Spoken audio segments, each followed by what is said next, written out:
O livro de Ezequiel muitas vezes é deixado de lado na Bíblia. Seus tempos foram desafiadores. Zedequias foi o último rei controlado por outros em Judá. Ele recebeu a autoridade para governar em Jerusalém com um exército limitado. A cidade foi cercada novamente e Zedequias foi capturado pelo exército de Nabucodonosor. Cada um de seus filhos foi morto diante de seus olhos, mostrando que a linhagem real havia chegado ao fim. Depois, seus olhos foram arrancados, para que a última imagem que ele visse fosse a morte de seus filhos. Nabucodonosor então ordenou a destruição completa de Jerusalém. Ezequiel foi chamado para pregar nesse período, embora estivesse a milhares de quilômetros de distância de Jerusalém, na terra da Babilônia.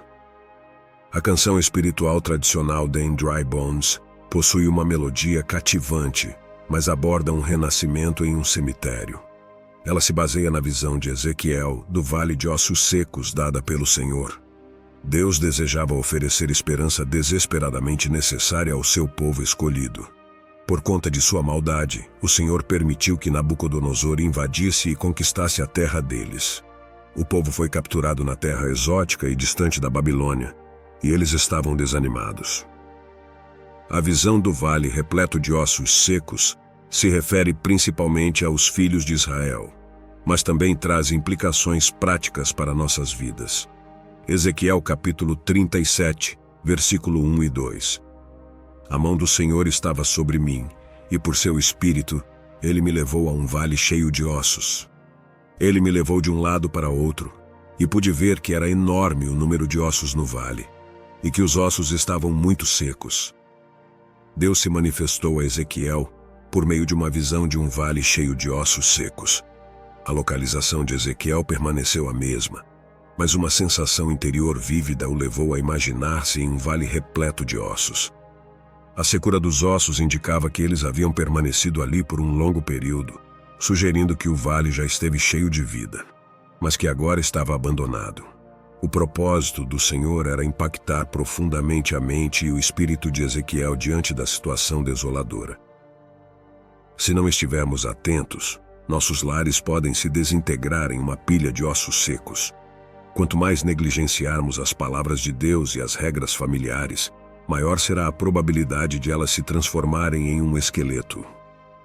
Mesmo alguns cristãos que um dia caminharam com o Senhor se tornaram um monte de ossos, vivendo do que eram em vez do que deveriam ter sido. Efésios capítulo 6, versículo 1 a 4. Filhos, obedeçam a seus pais no Senhor, pois isso é justo. Honra teu pai e tua mãe. Este é o primeiro mandamento com promessa para que tudo te corra bem e tenhas longa vida sobre a terra. Pais, não irritem seus filhos, antes criem-nos segundo a instrução e o conselho do Senhor. Ezequiel capítulo 37, versículo 3. Ele me perguntou: Filho do homem, acaso poderão reviver estes ossos? Eu respondi: Ó soberano Senhor, só tu o sabes.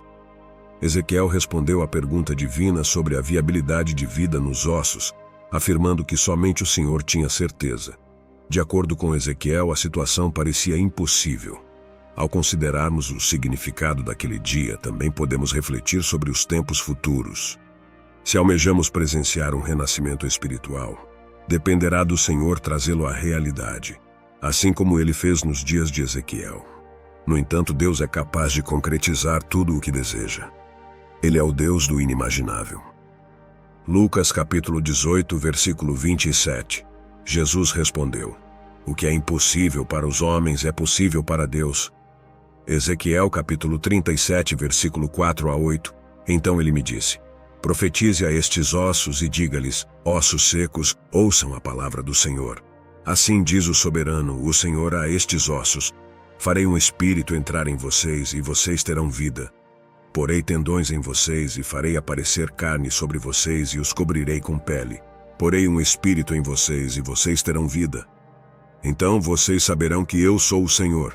E eu profetizei conforme a ordem recebida. Enquanto profetizava, houve um barulho, um som de chocalho, e os ossos se juntaram, osso com osso. Olhei, e os ossos foram cobertos de tendões e de carne e depois de pele. Mas não havia espírito neles. Mais tarde, Ezequiel recebeu orientações divinas para pregar aos ossos que já estavam sem vida. Deus estava transmitindo a ele uma verdade crucial que todos nós precisamos compreender. A proclamação da palavra de Deus carrega consigo um poder transformador. A vida a ser encontrada na Bíblia, oferecendo vida e fé àqueles que a aceitam. Ezequiel testemunhou um evento miraculoso. Os ossos começaram a se unir, conectando-se uns aos outros. Enquanto observava, músculos e carne começaram a crescer sobre os esqueletos, e logo seus corpos estavam cobertos de pele. No entanto, eles eram apenas uma multidão de corpos inanimados movendo-se de maneira coordenada. Hebreus capítulo 4, versículo 12. Pois a palavra de Deus é viva e eficaz e mais afiada que qualquer espada de 2 gumes. Ela penetra até o ponto de dividir alma e espírito juntas e medulas, e julga os pensamentos e as intenções do coração. Romanos capítulo 10, versículo 17. Logo, a fé vem pelo ouvir e o ouvir vem pela palavra de Deus. Ezequiel capítulo 37, versículo 9. A seguir ele me disse: profetize ao Espírito, profetize, filho do homem, e diga-lhe: assim diz o soberano, o Senhor. Venha desde os 4 ventos, ó Espírito, e sopre dentro desses mortos para que vivam. Alguns indivíduos acreditam que o trabalho de Deus é realizado através da organização, um fator que não deve ser subestimado, pois até mesmo nossos próprios corpos são organizados. Uma congregação pode ter todos os seus assuntos em ordem, mas se não houver fôlego nela, a igreja se torna apenas um corpo inerte. Ezequiel recebeu instruções divinas para pregar sobre o sopro. A palavra vento tem origem na palavra hebraica ruach, que pode significar vento, respiração ou espírito. Ezequiel estava percebendo que tudo o que as pessoas realizam é em vão, a menos que o Espírito Santo esteja presente. A presença do sopro divino de vida em nossas vidas é tão essencial quanto foi para Adão. Uma pessoa nasce do Espírito quando nasce de novo. Deus deve infundir vida espiritual em nossos corações. Ezequiel testemunhou uma poderosa exibição de vitalidade enquanto o exército se levantava. Gênesis capítulo 2, versículo 7. Então o Senhor Deus formou o homem do pó da terra e soprou em suas narinas o fôlego de vida, e o homem se tornou um ser vivente. João capítulo 3, versículos 5 a 8. Respondeu Jesus: digo a verdade, ninguém pode entrar no reino de Deus se não nascer da água e do Espírito. O que nasce da carne é carne, mas o que nasce do Espírito é Espírito. Não se surpreenda pelo fato de eu ter dito: é necessário que vocês nasçam de novo. O vento sopra onde quer. Você o escuta, mas não pode dizer de onde vem nem para onde vai. Assim acontece com todos os nascidos do Espírito. Ezequiel capítulo 37, versículo 10. Então eu profetizei conforme a ordem recebida, e o Espírito entrou neles. Eles receberam vida e se puseram em pé. Era um exército enorme. Ezequiel capítulo 37, versículo 11 a 13. Então ele me disse: filho do homem, estes ossos são toda a nação de Israel. Eles dizem: nossos ossos se secaram e nossa esperança desvaneceu-se. Fomos exterminados.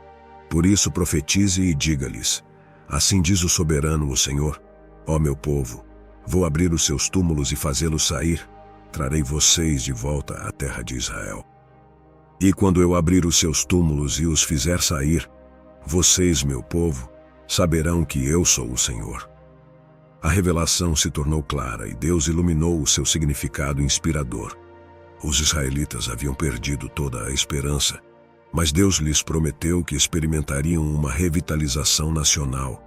Eles estavam encurralados e dispersos pela região.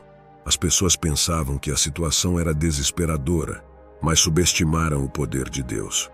Israel não apenas seria revivido, mas também restaurado à sua antiga glória. Deus prometeu trazê-los de volta à sua terra natal. Ezequiel capítulo 37, versículo 14. Porei o meu espírito em vocês e vocês viverão, e eu os estabelecerei em sua própria terra. Então vocês saberão que eu, o Senhor, falei e cumpri. Palavra do Senhor. Deus concluiu a visão para ele, visto que Ezequiel não respondeu.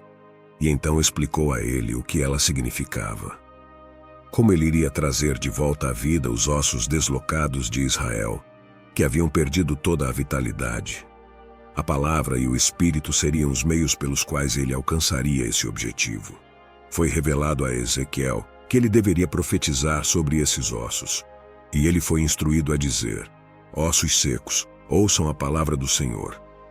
Então, quando Ezequiel obedeceu, Deus permitiu que os ossos começassem a se unir enquanto os tendões, a carne e a pele lhes devolviam a forma original. No entanto, a palavra teve que ser acompanhada pela infusão do Espírito para que esses corpos recebessem ar e viessem à vida, o que é um exemplo clássico de renovação espiritual. A revitalização espiritual da Igreja de Deus nos dias modernos ocorre por meio da palavra no Espírito. Quando um desses elementos está ausente, o povo de Deus não consegue ter uma experiência significativa da presença de Deus entre eles. 2 Coríntios capítulo 3, versículos 17 a 18.